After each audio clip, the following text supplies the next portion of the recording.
Good afternoon. Today we're going to be talking about resistor markings on our most common type of resistors and the standard values. The resistor is typically going to have either 4 or 5 bands on it. We're not going to talk about the 5 bands today. We're going to talk about the 4 bands. There are 3 relatively close together and then one just a little further away. The first band gives you the first digit of the value. The second band gives you the second digit of the value. The third band gives you the number of zeros that follow the 2 digits. The colors, since these are colored bands, have the following association. If it's black, the value is 0. The first band should never be black. Brown is 1, red is 2, orange is 3, yellow 4, green 5, blue 6, violet 7, gray 8, and white 9. Incidentally, this is always referred to as violet, not purple. So if we take an example, we have a yellow, a violet, and a red. We have 4, 7, if you look at your numbers, 2 zeros. Now the last band is used to determine the tolerance, how accurate the actual value is. Silver is 10%. Those are harder and harder to get.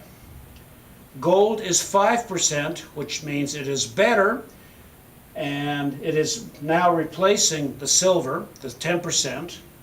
And red is 2%, and right now, many cases, red is actually cheaper. The 2% is cheaper than the 5.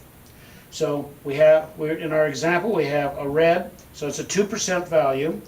So when you put the zeros together, it's either 4,700 ohm, or for those who like to do engineering math, it's 4.7 K.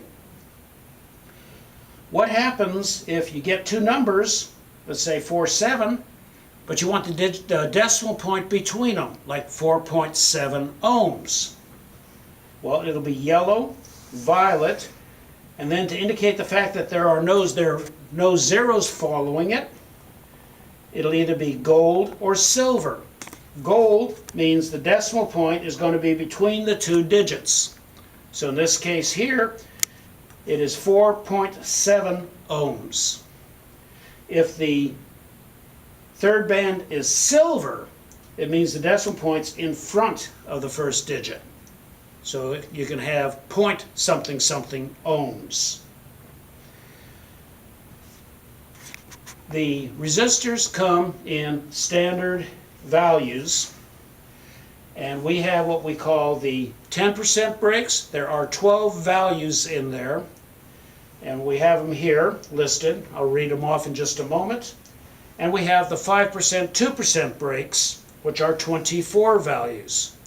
So we'll talk about the 10%, which are the most common values available in stores now. You have 1 0, 1 2, 1 5, 1 8, 2 2, 2 7, 3 3, 3 9, 4 7, 5 6, 6 8, and 8 2. Then you start a next one, which would be 100, 120, etc. Same numbers repeated. You'll notice that these values start fairly close together, and they get further and further apart. The further we go down. Further down, they get further and further apart. That's because the resistors are spaced That's because the logarithmically, values have been selected as to be opposed to being all the same equal they space spacing, off that way, because because that's the way electronics and nature works, as opposed to everything being equally spaced. The 5% breaks have 24 values. They have all the values of the 10%, plus they now have some additional values, and I'll go through these again: 11, 13, 16, 20, 24, 30, 36, 43, 51, 62, 75, 91. Again, you notice that these are not, the earlier ones tend to be pretty close to middle, but as you go further and further out, they take bigger and bigger steps. So this basically is what the markings are on our standard resistors. These are the values you expect to see. Most places carry only the 10% breaks because those are the most common. So thank you for listening, and we will see you next time.